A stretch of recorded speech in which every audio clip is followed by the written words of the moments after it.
Praise the lord.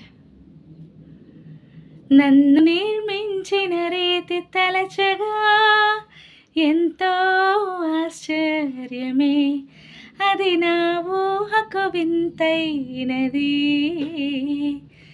నన్ను నిర్మించిన రీతి తలచగా ఎంతో ఆశ్చర్యమే, అది నా ఊహకు వింతైనది.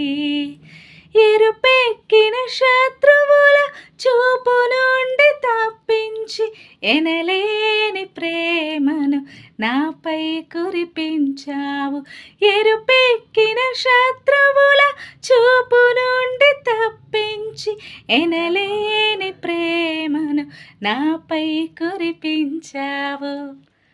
ఈ పాటకి పల్లవి తెలిస్తే కామెంట్ చేయండి friends. Thanks for watching. Praise the lord.